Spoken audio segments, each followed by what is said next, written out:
We're rolling, mate. Thank you so much for doing this. My absolute pleasure. Oh, I mean, this is a massive honor. So I just want to say thank you and taking a bit of time. But I guess we're gonna have to talk about confidence.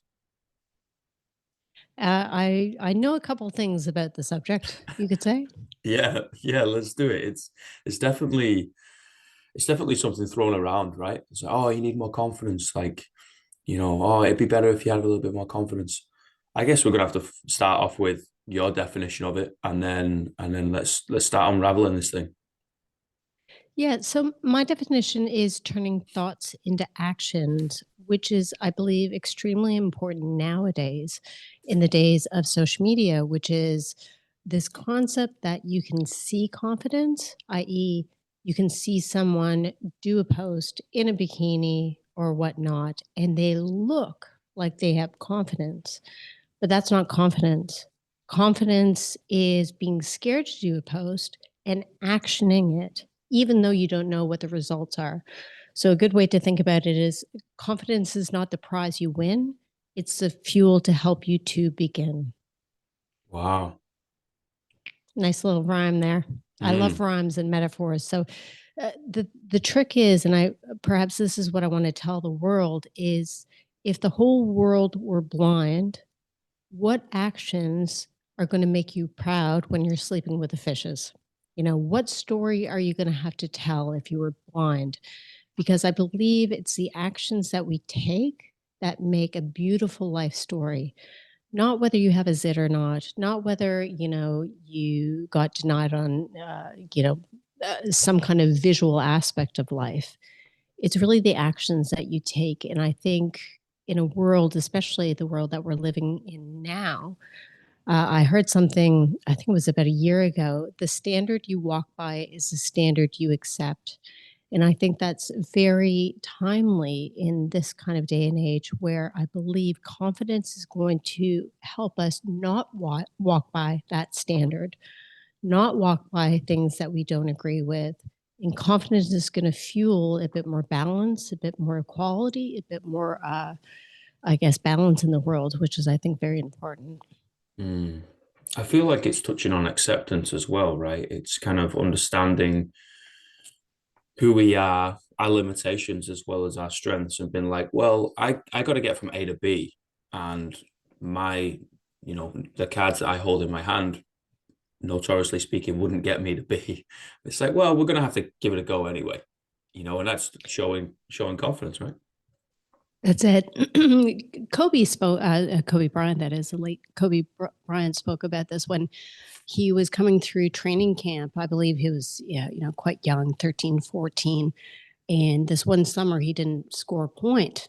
And, coming from that to where he eventually got to, that just shows you that sometimes you don't know how to get to from A to B, but you try anyways. And he would say, look up to the greats, the Magics, the Michael Jordans, and he said, I don't know if I'm ever going to be as good as them, but I'm going to try anyways. Mhm. And another metaphor is like, confidence is being a fish out of water, but trying anyways, meaning that I don't, a person that wants to learn how to public speak, but they have social anxiety, that seems like you couldn't get any further away from A to B.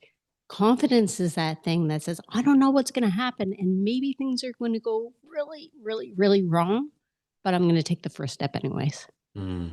But I think that's where the beauty lies, is in the art of trying, right? Like I say this all the time. I was like, you don't need to know what you have to do. Just get outside and start digging holes, right? As long as you're not part of the mafia. Yeah, I mean yeah, chucking people in it and just covering them back up. You're like, guys, that's not what I meant. That's Yeah. like, Just a little explanation there, just in case. yeah, that's scratching my head. I was like, am I an alibi to this? Like, I don't know. Yeah. Yeah. But that's it, like you just got to do work. And I mean, it's the shirt I'm wearing right now of just like it says, we keep going, Hmm. and Hmm. I mean, I made a jump out of it because I caught myself saying it all the time. And I was like, I don't really know, guys. I just don't know. Like I'm blonde. I don't know a lot of things, but the only thing I do know is like you just got to keep going. You got to keep trying. I think that's Hmm. where the art lies in life. You usually learn the lessons and the skills that you need. You end up figuring out that the end position or the outcome that you were searching for isn't actually the thing that is meant for you, nor do you want in the first place. And then you just meander off and go down a different route. And you're like, well, that's beauty. That's like poetic justice at the end of the day. And I think, That's yeah, it. it all lies in the act of doing, in the art of doing, if you will. Time makes you smart, but experiences make you wise. Oof. And I do a lot of talks for students, and this is something that I tell them all the time because you go to university obviously to become quote unquote smart, to develop a body of knowledge, right? But I think what a lot of students forget is they forget to actually dive deep into the experience of learning. And that's a mistake that I made. And I'm glad I made that mistake because obviously that's a lesson learned. But I was so concerned with getting the A plus and knowing the right answer that I wasn't in the moment of understanding the nooks and crannies of that knowledge to not stay up until 2 p.m. studying because I was so mortifyingly scared of getting anything less than an A plus that I didn't experience life and experience, the interesting thing that is academic life. Mm. And when I look at a lot of people that I meet, I mean, I'm so enamored by everyone that I meet. I think they're inspiration to me. That people say, "Oh, you're such an inspiration." I'm like, not at all. You guys are. And when I hear about some of these people's experiences, not only what they've gone through, but the fact that they've decided to keep on going. I mean, come on. There are just some incredible people out there. So, For sure. I think adversity really proves things to yourself, right? And I heard something mm, recently of like, your actions define the character to the world, but the actions that you don't take, the things that you want to do but you don't do, or the voice in the back of your head that you say, nah, that's not right, and you don't act mhm, upon, define the character to yourself, right? And mm. I think I heard something. Sorry, go ahead. oh no, I was just gonna say, like, I think I really agree with your last point. I think we put too much eggs in the basket of academia. I'm not the most academic of people. I'm pretty dyslexic, and like it takes me a long time to learn things. If I sat down at the desk and traditionally learned it, it's gonna take me forever. Like my short-term memory's not that great, like I'll read it and I've read something completely different, but if I'm out in the field or on the dance floor figuring things out and getting practical, I'll figure it out even with no knowledge of it, right? You'll end up just kind of trying until you somehow figure it out. And I think we need to shift more to a balanced, approach in terms of schooling of like, okay, well, yeah, there is this side called academia and people are amazing at it and we do need it. 100% we need it, but there's also another way we can learn. And that's also just kind of moving around. And that's these people that, might have a little bit of ADHD, dyslexia or whatever. It just suits them, right? Or you can have an apprenticeship and learn and earn alongside as well. Like I said, reconnecting with my sisters. They're a bit like me. And it's just like, oh, you're just sitting down and it's not working, and then you're kind of losing faith and hope, and you think I'm like, no, no, no, no, just you got to learn in another way. You've got Mm. to figure this out in another way. And once you get past those, letters on a paper, let's be honest, like the world doesn't really matter anymore. You can just learn in any other way that you want. Like I just learned out in the field. Everything is figure outable. Mm, Everything is figure outable. Some things take a heck of a lot more time than others. Some things have a heck of a lot more risk, but at the end of the day, everything is figure outable. And when it comes to academia, I mean, if you look at the 60s, 70s, if you didn't have a degree, you didn't get a job. There was that much disparity between those that were educated and those that were not. That's changing. That's significantly changing. But I'll give you an example. My partner, who's about a decade and a half older than me, his mom said to him, "If you don't pick a trade, you're never going to make anything of yourself." And she's Croatian, you got dragged up, not brought up kind of thing. And my partner never finished high school. And I always say this, he's one of the most intelligent people I know because he did get dragged up, not brought up, and he learned on the go. And I think that's so incredibly important, especially when you feel down and out. For some of your listeners, they might be waking up and say, like, I don't know where I'm going. I don't know what my purpose is. And there's all this pressure to have a purpose. It's important, don't get me wrong. But at the end of the day, like, you got to forge your own path. You got to find your own way. And at the end of the day, if you're following someone else's path, are you really doing something worth doing? And I think that's the beauty of sometimes getting lost in life. I recently took a massive break, and sometimes you find yourself before you take a break, you're just swinging through branches. You're like, oh, I'll do this, I'll do this. You're like a monkey, just like grabbing onto things. And sometimes there's such a beauty in waking up and just being lost, because then you can forge your own path. And whether that's academics or not, whether that's, learning from books or learning from the streets, it doesn't matter. Mm. It really doesn't matter. I think you hit the nail on the head with that one word of follow it. We get into the habit of following others or following a set path, and we're like, oh, there's less thought involved, right? So then we just go in, we know where we're going. I just get on this conveyor belt, and even if I do no work, I'm going to get off a little bit further down the track, right? And I'm like, guys, if we just stop and talk to these people, have they developed any skills that we need? Have we developed any wisdom, any knowledge, any life lessons? And most of the time it's no, right? You've got to go out and search, even if that searching is you don't know what you're going for. I don't know. Mm-hmm. Like I say, I say this all the time. It's like, um, I need something to chase, but I don't need to know what it is. Yeah. I need to know I'm going that way. Like I'm trying to grasp at something, but I don't necessarily need to know this pretty picture and it's whatever it is. Like I'm not really bothered. Let me just kind Mm-hmm. of do the work, right? And Mm-hmm. it'll end up somewhere. And I think that search is quite important. You got to fall in love with the process.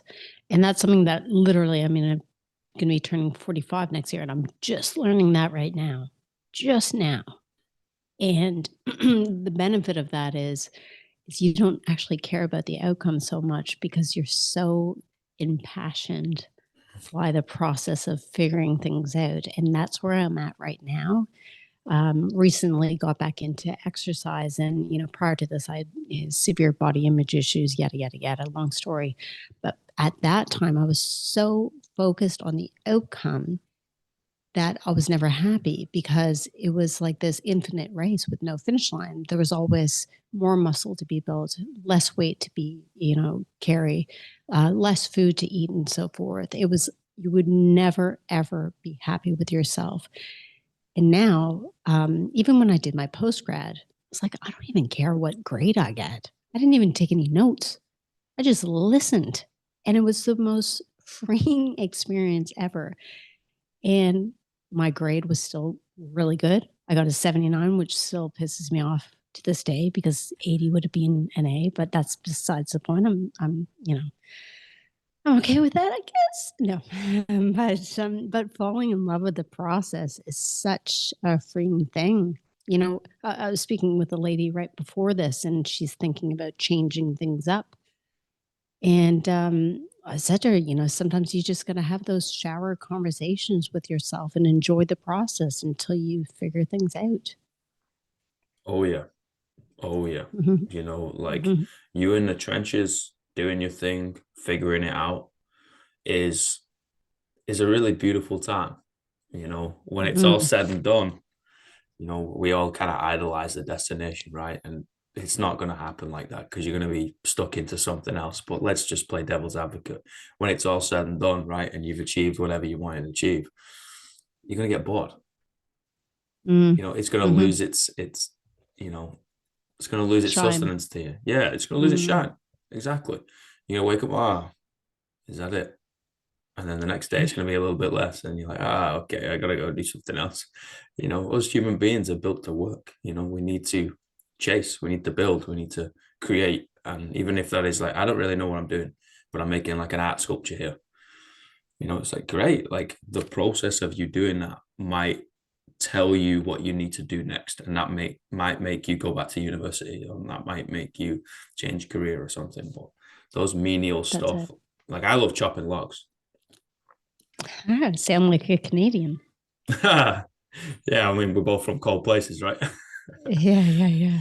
But Well, yeah, it's anything repetitive is generally good for the brain, for thinking, especially when there's things that are repetitive in your peripheral vision. They did this study, can't remember where it was, but they put this, like a hamster wheel in the middle of the field, and the rats or the mice, whatever they were, they could have ran anywhere, but they actually went towards the hamster wheel because they like seeing the bars go past their point of vision. There's wow, some kind of meditation kind of beauty of it, and I think people are the same. yeah. Especially shower, the water's going past you and just losing yourself. I think that that's what we keep on coming back to. Finding beauty and being lost. Especially when it's paired with a low level of exercise. I'm not talking that intensity when you don't know where you are, what you're doing anymore. If someone comes up and what's your name, you're like, like I'm dying. Like, no, that's a bit different, right? That's survival Yeah, mode. But if yeah. it's like if I'm able to elevate that heart rate a little bit, get the blood flowing a little bit, get a little bit sweaty, right? Like I feel a little Mm, bit better. I'm moving around. And like you said, just this repetition, just chop log, stack after you've done mhm, a certain amount, right? Yeah, I think mhm. there is something in there. Someone a lot smarter than me will figure out what that something is. But there is something in there, and I think that's why I encourage people to move, do whatever, go do yoga, Mm. go for a walk, lift some heavy ass weight. It doesn't matter. Like it really doesn't matter what it is. Just go find something that you enjoy physically that's going to benefit that mega. We take that one off, and you're also going to benefit what's going on upstairs as well, right? And you can pair those two Absolutely, together. absolutely. No, couldn't be any more important. Yeah, 100%. So if someone came to you, right, and was like, I'm lacking confidence, struggling with it, where would you start? Uh, a lot of people think to start at the beginning, and I'll explain what I mean with that is oftentimes you think you got to figure out why you don't have confidence in the first place. When it comes to psychotherapy, same sort of thing. You have to figure out your childhood trauma to be able to move forward in life. And I disagree with that approach because time's a ticking.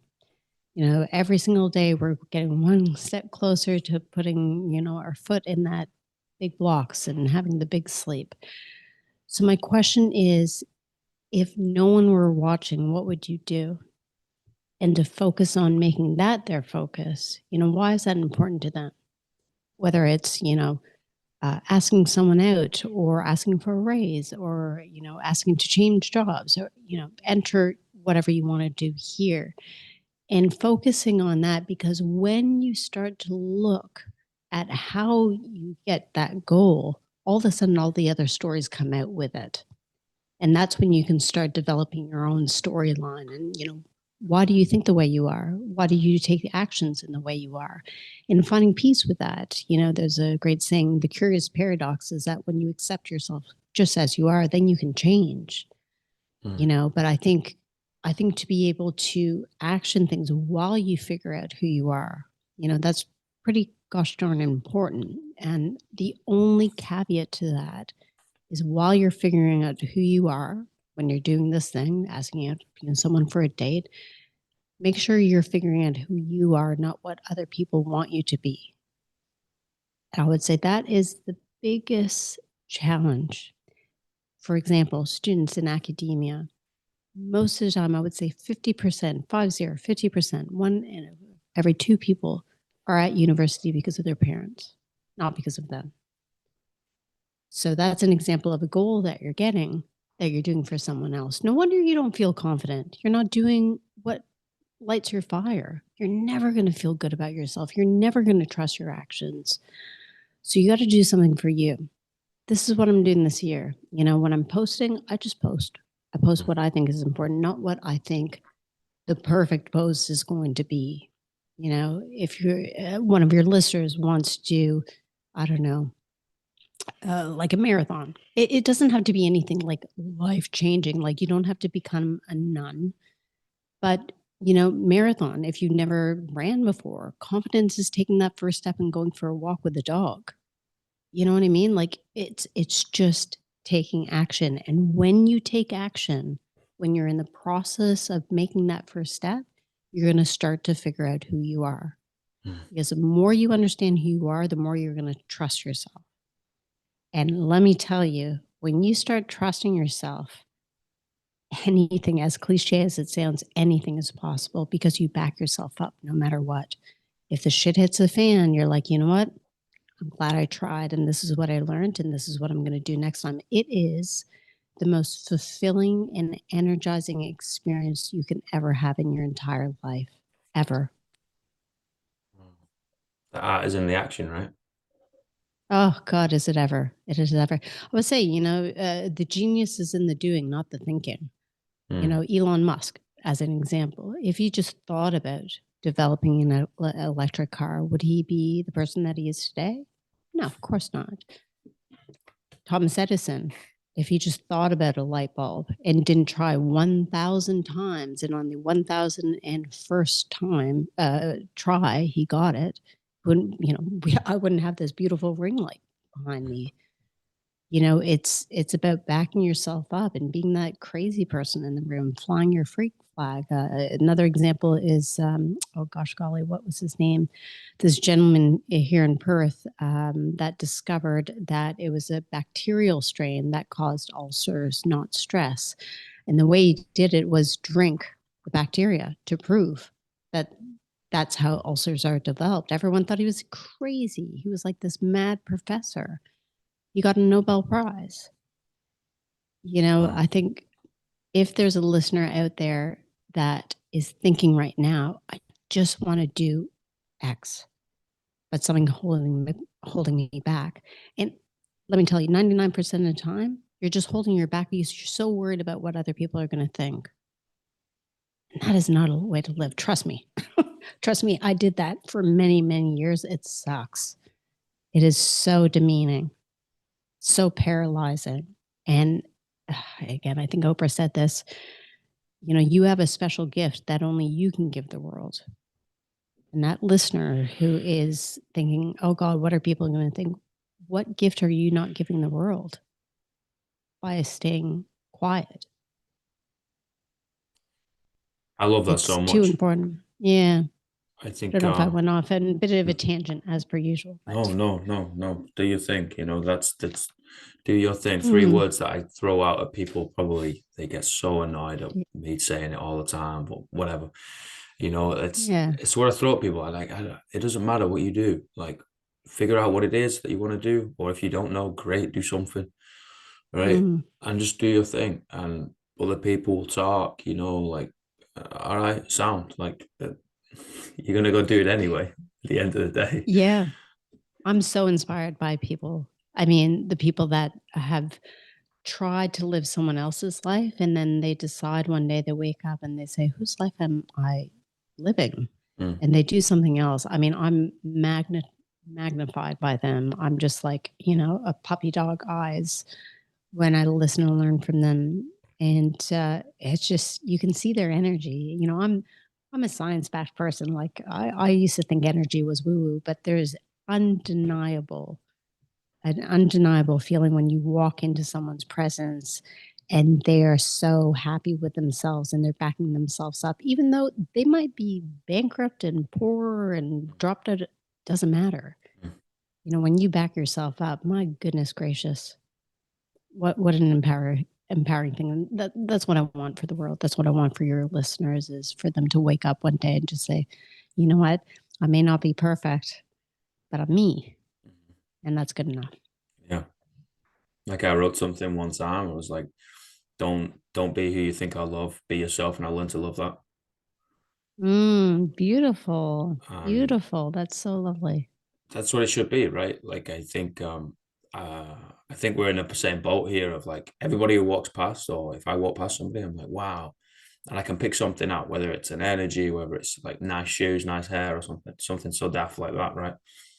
And I'm like, if people understood like what they actually possess and what they could achieve, even if it's like you could be great at trimming hedges, something so what is looked at as so menial, right? It was like something that you could achieve and the relationship you could develop with yourself, meaning then you could have a deeper relationship with other people, right? Mhm. Like, I think it would fix a lot of problems.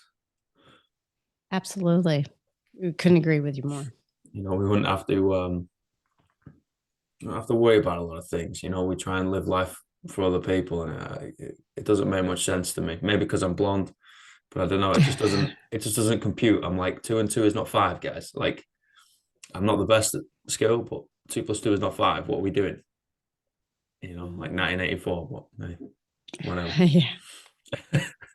That's it. Good That's a old little. Orwell. Yeah, that's a little bit too real at the moment. Yeah. Yeah. Yeah. Definitely. I got 3 questions. Sure. What's the greatest piece of life advice you've ever received? Ooh. The greatest life advice I've ever received felt like a slap in the face. I'll give you some context.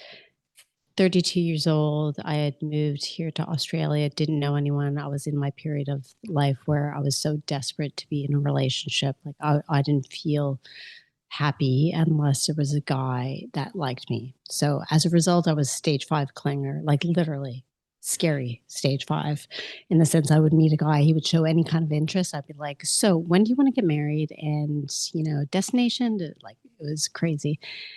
Failed relationship after failed relationship. And one day I found myself bawling uncontrollably. And a buddy of mine said to me, have you ever considered that you're the common denominator? That's when it felt like a slap in the face. It was like that slow motion where, your face gets all mangled and so forth. And it was painful. Oh, but it was the pivot point, I think, for a lot of self realization that instead of blaming other people, I started to take responsibility for where I'm at.